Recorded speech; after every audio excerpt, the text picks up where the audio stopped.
Welcome to Dead Folks Tales, a New Orleans-centric podcast exploring Southern Gothic stories, history, and hauntings, with your host, paranormal and fantasy author, Nola Nash. Find out more at nolanash.com. Now, let's talk about dead people. I am so glad to have you joining us tonight for another episode of Dead Folks Tales. And like we often do, we kind of veer away from our Southern Gothic stories and we focus a little bit on things that make the culture in the Deep South and especially New Orleans so unique. And today we're going to talk about the food and beverages, which actually have a very long history themselves. And we have joining us tonight Miss Liz Williams, who is the founder and curator of the Southern Food and Beverage Museum in New Orleans. And if you've ever been to the city, I guarantee you came back talking about the food or the drinks, whichever reason you were down there, maybe both. But I know that is something that I look forward to every time I go back home, is the food, and really appreciating the many years of history that go into every recipe, every cook's secrets, and the drinks that were invented in the city. There's just so much to learn. And you have a museum dedicated to just that. Tell us a little bit about it, Liz. Yes. Well, thank you very much for inviting me. This is really going to be a conversation that I've been looking forward to. So the Southern Food and Beverage Museum has been open since 2008. And so we are, getting to be kind of old as these things go. Yeah. And so what we try to do is, of course, because we're in New Orleans, we do emphasize New Orleans and Louisiana. So we're very forward with that. Mm-hmm. But at the same time, we position the story within the entire South. So we tell the story of the food of the South, including and especially New Orleans and Louisiana. And we celebrate it. We try to preserve it. We try to do all of the things that a museum can do. Also, we try to eat and drink in the museum as much as possible. My kind of place. My kind of place. And we have everything in the South that is all about comfort, all about family and tradition and recipes that go way back. Mm-hmm. I mean, so many recipes, from biscuits to gumbo recipes. They are really cherished in the Deep South, all over the South. There's always that flavor, that taste of something that brings you home, wherever home might be, whether it's, all the way from, the Carolina coast all the way, into Louisiana. There's that special flavor. There's that special recipe that you look forward to when you go back home. Grandma's biscuits. There's always something about Grandma's biscuits. I mean, I don't know. I've never learned how to make good biscuits from scratch, and but man, I appreciate a good one. Right. You know it when you see it. Yes. I absolutely know it when I see it. What are some of the favorite exhibits or the favorite things that visitors to the museum comment on most? So we really have some very interesting signage and some one of the things that I happen to love the most is the bar. So we have the bar from the third oldest restaurant in New Orleans, which was Bruning's restaurant. Uh-huh. So Bruning's was a restaurant out over Lake Pontchartrain, and it was founded in 1859, and it really weathered many hurricanes. But finally, in 1998, now remember, we're going 1859 to 1998. That's a long run. Hurricane Georges came, and the building didn't make it because it was on stilts out over the lake, and a lot of environmental laws had changed so that you couldn't put in new pilings or anything like that. So they bought a building right at water's edge, and they moved everything into that building. But the bar, which was this great bar from 1859, which had this huge back bar that went up like 14 feet, Wow. it didn't fit in the new building. So they put the bar into storage. But in 2005, Katrina hit. And in 2005, even the building at Water's Edge was wiped out by the storm surge. But the bar was in storage. But the Higher bar, ground. right, the bar went underwater. It was underwater for the full 3 weeks that it took to empty out the city. However, it was in one room, and so everything rose and it soaked in, and the bar kind of fell apart, but all the pieces were in one room. And so they decided not to reopen. I mean, they had just reopened in 1998. And so why would, they were just, they were ready to sort of retire. Yeah. And they donated the bar to us. It was 176 pieces. We put the bar back together, and now we operate it as a bar in the museum. And so I love the fact that not only is it an artifact, but it is also an operating artifact. So as people it should be. Exactly. And people can get a drink at this bar. That's incredible. What a jigsaw puzzle to have to put together, too. Oh, yes. And then all of the photographs and all the things that would help you put it back together were lost. Washed away, yeah. And so we had to do all sorts of things to try to find out what it actually looked like. Now, we did ultimately, because of the internet, find things that gave us pictures that helped us put it back together. But it was really one of those 3D jigsaw puzzles for sure. Yeah. That's but incredible. In live scale, in real scale, not just, miniature 14-foot right, scale. Exactly. That's huge to just be trying to figure out how to put it all together. So in the museum itself, people can go and walk up to the Old Burnings bar and get a drink. And and carry it around with them as they visit the museum. Which is exactly what you do in New Orleans. You carry your drink around. That's right. I have taken so many friends down there. We talked about it. And they're like, you just walk around the streets with a drink in your hand? I'm like, yeah, it was weird to me when I came into Tennessee and you couldn't do that. You couldn't do that, right. What happened? Why can't I carry my drink around? But yeah, what a truly New Orleans experience to be able to go and do that. And with something that has that much history with the city as well and had been through so much. What a story. Oh, yeah. That bar itself can tell. I mean, without even the drinks to enhance it. Right. As drinks often do. Right, they do. I love it. Now, I have a picture, and all of the photos I'm going to show actually came from your website. Okay. And I love this picture. It has so much going on. Where are we in this picture? Well, this is within our major hall, which is the building that we are in is a historic building. So in 1849, the city built on this very spot a covered market, just like the French market. Okay. And then that's 1849 to the 20th century, they decided, the city, to tear down this pavilion that had been there and build an enclosed space. So this building is from 1912, and it was the enclosed space that was the market, the Dryads Market, because the street used to be called Dryad Street. So it was the Dryads Market.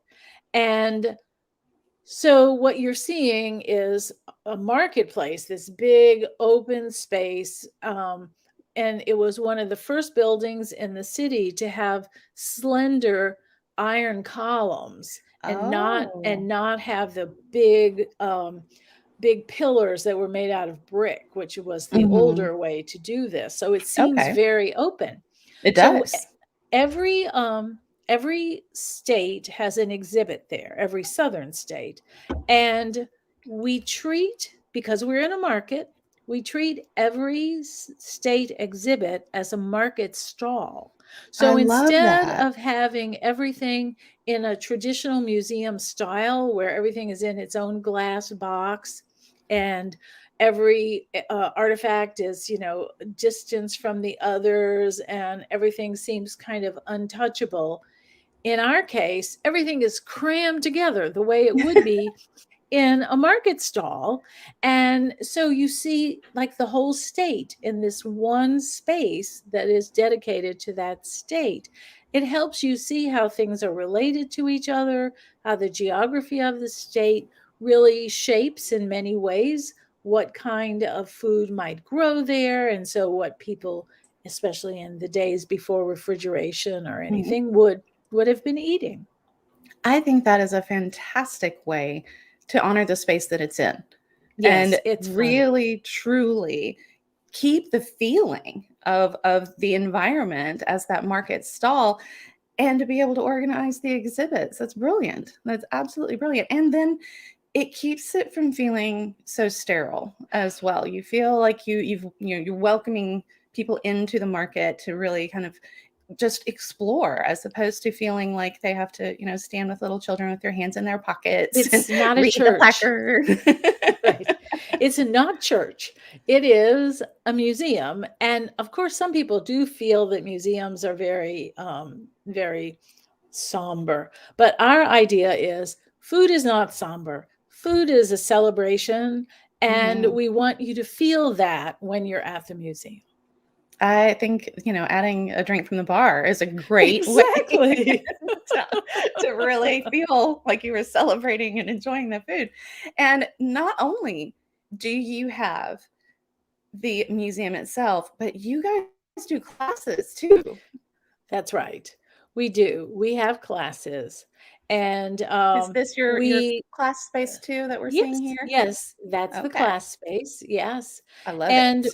we have hands-on classes for people who come in. We do them 3 times a week.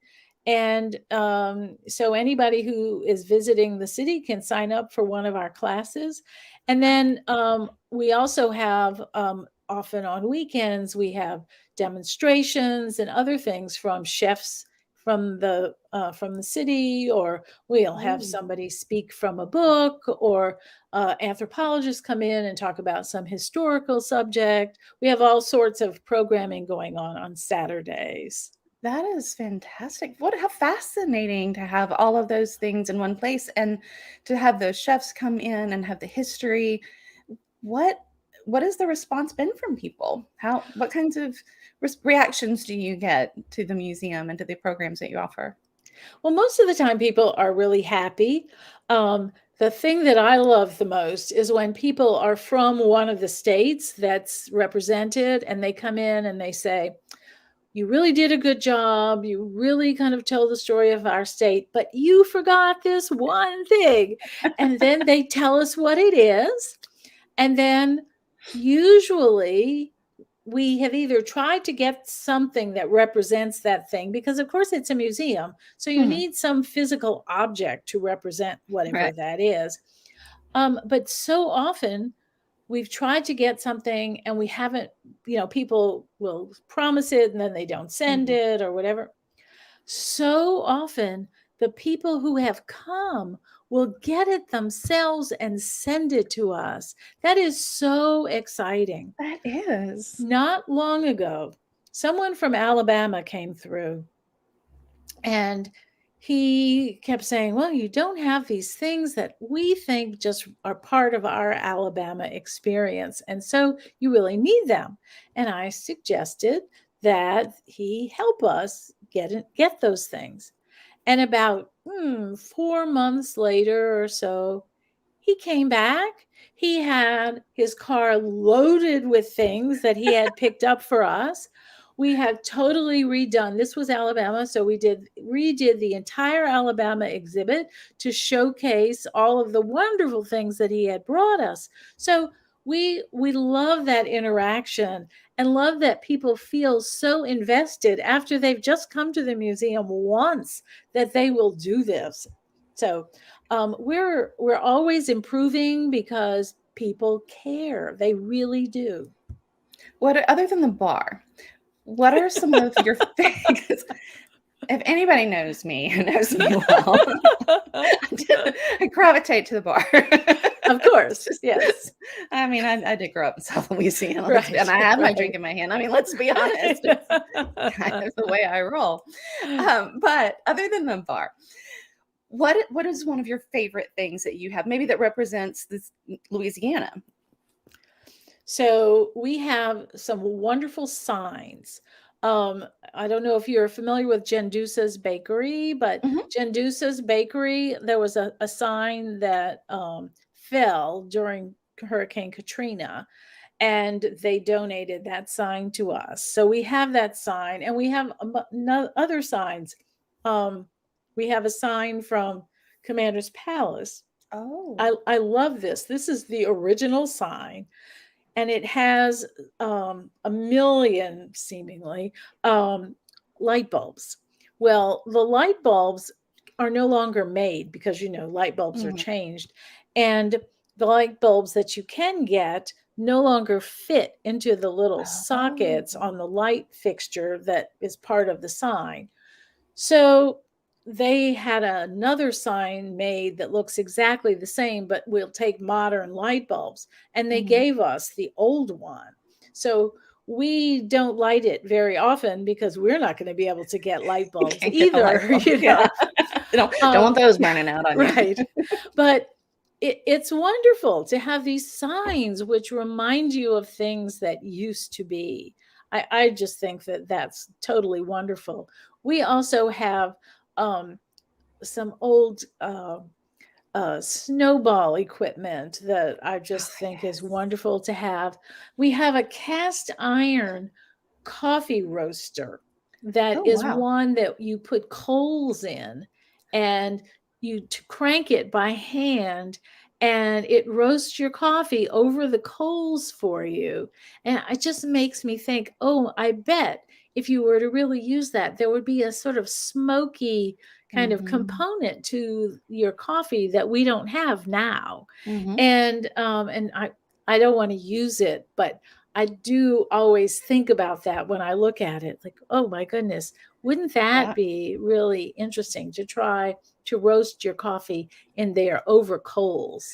I think that's really an interesting point about changing the flavor of the coffee, and would make it Hmm. very unique to that particular style of roasting. I was researching for a sequel to actually the sequel to a book that the book hasn't first book hasn't been released yet, but I was working on the sequel, and in researching, I found a story about a woman who was very well known for her coffee, and she actually sat outside of St. Louis Cathedral all the time, Oh, and she was yes. roasting her coffee and doing Yes. coffee there. Hmm. And that just when you were talking about that, I was thinking, I wonder what this thing looks like, and not really, I had to I had to look it up, but to actually be able to see one and, to actually be there with it, what a great experience for somebody who knows that story. I mean, she was well known for her coffee outside of the Rose cathedral. Nico. Rose Yes. Nico, yes.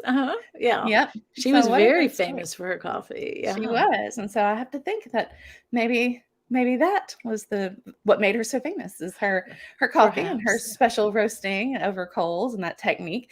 There's so much. Now I have to ask, is Tennessee part of your Yes. southern states? Yes, it Okay. is. Now I had to ask that because my daughter goes to school in Shreveport, Okay. and she was born in Nashville, and everyone in Shreveport tells her that she's not Southern. Oh, gee. I kept having to tell her, I said, "You are as Southern as they are." Honey, you are Southern. And I mean, she's in college and she's calling me, Mama, I thought I was Southern. They're telling me I'm not. I said, honey, you are Southern. And so now I can tell her that, Oh, yeah, Tennessee yes, is in the Tennessee Southern Food and is. Beverage That's right. Museum. So you're That's right. absolutely Southern. What kinds of things did you have from Tennessee that are showcased there? So we have some barbecue things. We have something from the Rendezvous, Ooh, and we have good actually stuff. a sign, a neon sign from the Oh, Rendezvous. wow. And we have all sorts of things like Jack Daniels and things, and distilling and that kind of stuff. But also we talk about the apples from Tennessee and apple butter and that kind of So good. use of apples. And we talk about other things like Elvis and what Elvis ate, It's and fried also peanut butter and banana sandwiches. exactly. You can get those at Graceland, actually, at the cafe. Yeah. And Maxwell House coffee, and just a lot of things that you would recognize as Goo clusters. I'm about to say yes. Goo clusters and moon pies. Moon pies, absolutely, yes. Yes, I have been to the RC and Moon Pie Festival in Bell Buckle, Tennessee, and let me tell you, I was in heaven because I'm an RC and Moon Pie girl. Well, I would love to have, which we don't have, some old RC bottles. Oh, so if anybody who's listening wants to send us some, I bet you anything. And I'm going to have to make a note. Let me make a note right now, because I bet you anything in Bell Buckle, Tennessee, some of those antique shops have got the old RC bottles. So I'm going to put RC bottles. Okay. For lists. Because we really do try in every state to have the local soft drinks, because the South was really known for its soft drinks. And every place had its own regional things before everything became national and big distributors took over everything. But Cheerwine and Squirt. Exactly. And there was I can't remember the name of it right now, but there was a celery flavored soft drink in Mississippi. I mean, it's just really amazing what's out there, So we have a lot of those bottles. We have Dr. Nutt. We have just a lot, some early barks before Coca-Cola bought it, that sort of thing. And then not RC.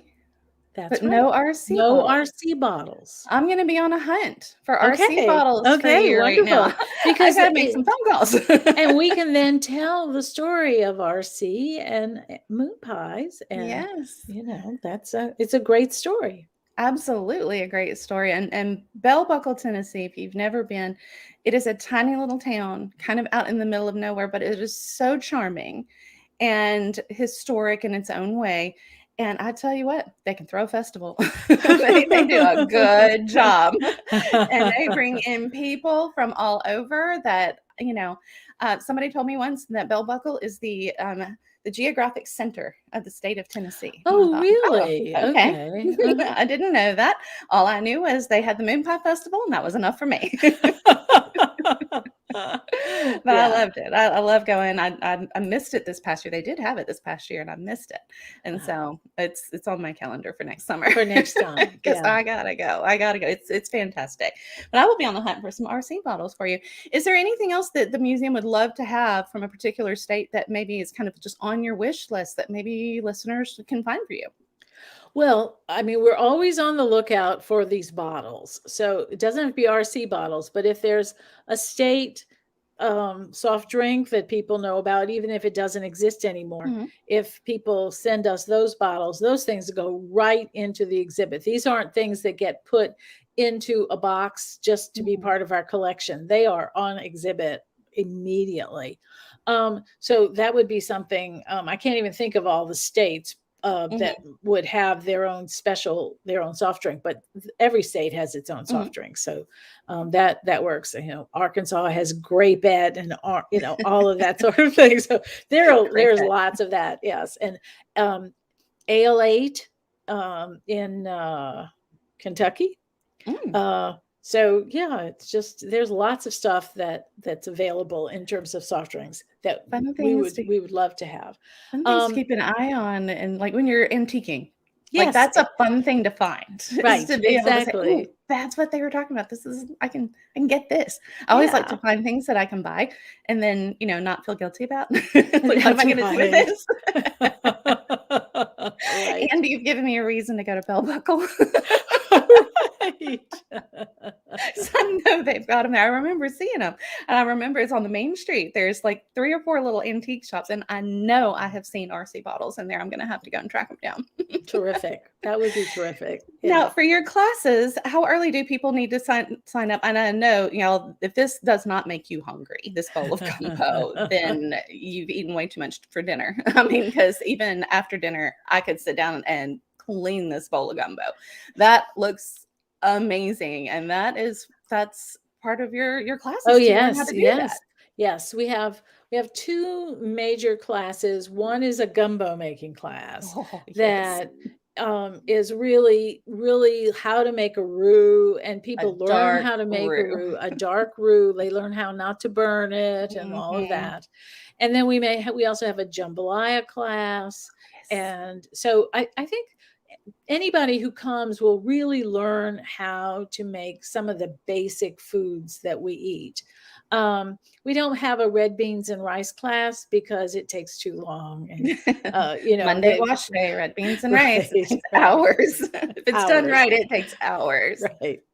So that's something that I would encourage people to come to participate in. Especially, we have hands-on classes. If we have a huge group, like 30 people come in or whatever, you really can't do hands-on. But if we have classes that we cap at 10. And so that everybody really gets to participate, and then you get to eat your own creation. So that's always fun. So good. Yeah. So good. So people can sign up, even walk in. Sometimes if we only have sold 8 and they walk in, we just add them to the class. But it's best to sign up as early as you know that you're going to be in town, so that you have a place. That's good to know. Good to know. So where is the museum located? If folks are heading down there, how do they find you? So we are at 1504 O.C. Haley Boulevard. So that's a street that is parallel to St. Charles Avenue. It's only 3 blocks off of St. Charles. You can get there on a streetcar if you're staying in the French Quarter, or if you're staying almost anywhere, you can get on a streetcar nowadays and get there. And then you just have to walk 3 blocks and there you are. And that's not a bad walk at all. No, 3 blocks in New Orleans. I mean, the streetcars are my favorite form of transportation. Yeah. I mean, once I get down there, I tend to stay uptown, and I will take, right off the streetcar line, I'll take a taxi from the airport, never rent a car, and can get anywhere I want to go, either on a streetcar or, just a streetcar and a short walk. So it's great once you're down there. The transportation, people might be intimidated. I mean, I'd be intimidated by the drivers if I was on the road.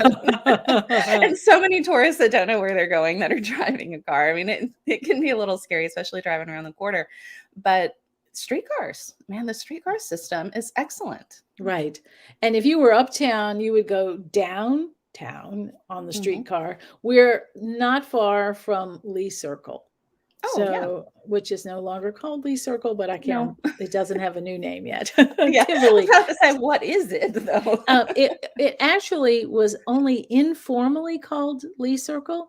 It was actually named Tivoli Circle, and it's still actually named Tivoli Circle. Okay. They only called it Lee Circle because they had the statue. Yeah, that makes sense. So Tivoli Circle. So not far from the World War II Museum then. That's right. It's not far. That's an excellent museum as well.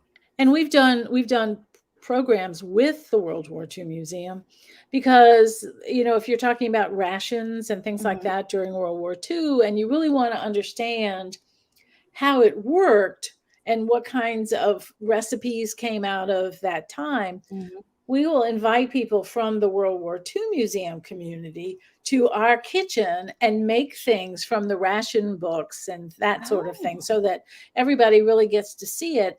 And we use pots and pans of the time so that you get to see how it fits into, say, a casserole dish of that period, not a casserole dish of today. Period. Today, yes, exactly. Huge. And proportions have grown. the muffins that are this big instead of this big, that sort of thing. Yes, yes, yes. I love that you guys partner and that you partner with lots of people from the community, everybody from the chefs to the World War II Museum. What a great way to get that immersive experience of the food of New Orleans and the South and really be able to be in the midst of it all so much better than having everything behind glass. And I mean, how many museums can you walk around with a drink from a bar that's over 100 years old? I mean, that's just the coolest thing to me. I mean, take your drink, walk around, enjoy stuff, and learn something, and then take a class and have some really great food that then you know how to cook when you get back home. Right. Which is the really cool part, because people always say, man, if I only knew how to cook, like I would love some, New Orleans jambalaya or some New Orleans gumbo, but I don't know how to make it. Man, I miss it. But if you've taken the class, you have the recipe and you've done it. So you have some of the skills that you would need to do it again. That's a souvenir right there. I tell people it's best to come to us first, because you're going to be eating all over the city. If you're going to be in town 3 days, you're going to eat, 9 meals or something. So if you come and have a meal with us and you learn all about the history, then you're much better prepared to go to all these other places and know what the influences are, what something is supposed to taste like. Because we all know in New Orleans, if you ask somebody where the best gumbo is, they don't ever tell you a restaurant. They say, my mother's house or my aunt's house or something like that. Yep. It's because we still cook at home. So that's why these cooking classes are so important, because then you really get to learn what it's like to eat somebody's home cooking, not just restaurant cooking. And I always tell people to find the local restaurants.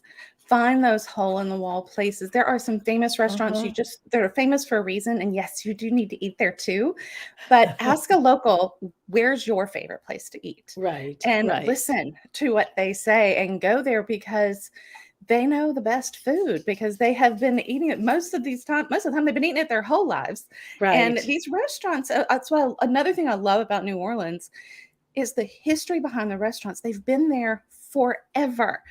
And generations have grown up loving that food and eating that food. And so if you ask a local, you're going to get a great recommendation, and just time itself is a great recommender, because if they have survived there for 100 years, if you're looking at like Antoine's and Brennan's, all these places that have been there for so long, New Orleans knows their stuff. They know their food, just like they know their music.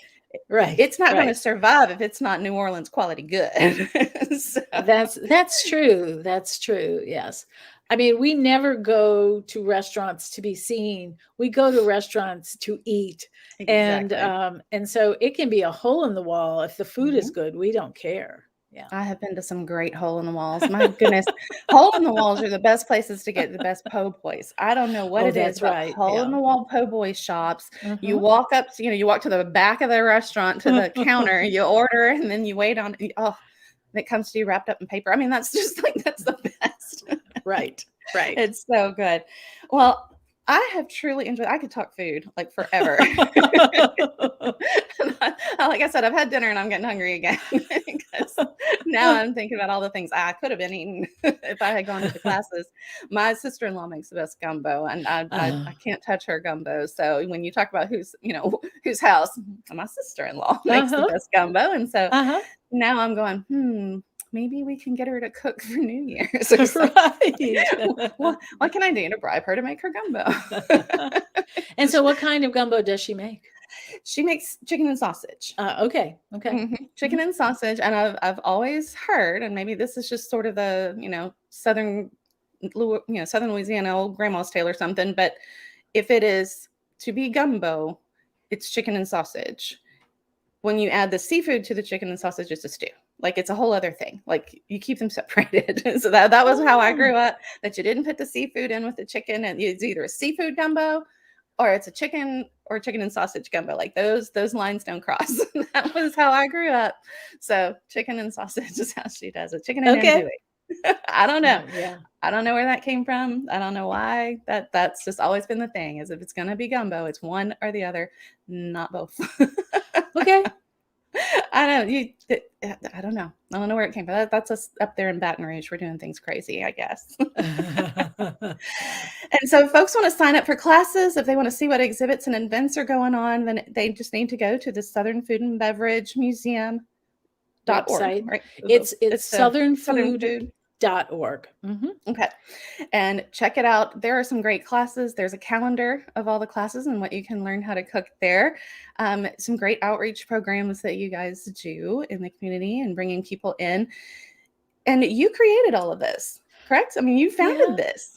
Yeah, I mean, I started it, and now we've brought in so many other people that it's taken on a life of its own, which is really exciting for me because you can't think of everything, and people have great ideas, and so it just grows and deepens, and it's wonderful. It's wonderful for me to watch it. Yeah, that's amazing. I mean, what a legacy for you, and you're a podcaster too. Which explains why you are so good at this.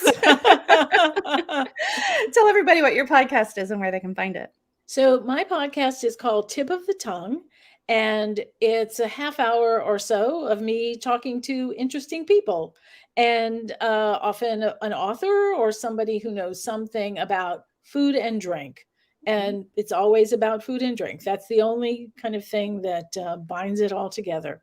And you can listen to it on any place where you listen to podcasts, Spotify, Apple Podcasts, all those places, or on southernfood.org.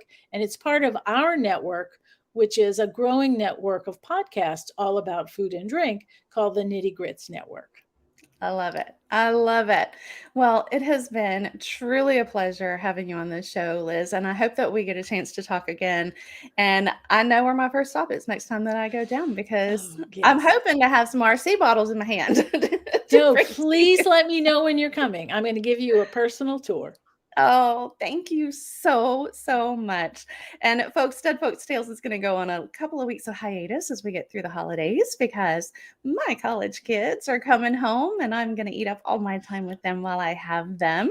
So you guys have a wonderful holiday season and the happiest of New Year's. And we will be back on January 4th with another great show for you. So enjoy your 2 weeks of holidays. Feel free to watch some past episodes or listen to some past episodes, and we will see you soon. So thank you so much, and join us next time as we talk about dead people. Dead Folks Tales is a copywritten podcast of Authors on the Air Global Radio Network. Special thanks to producer Roman Suritin and executive producer Pam Stack. Join us next week for another episode of Dead Folks Tales.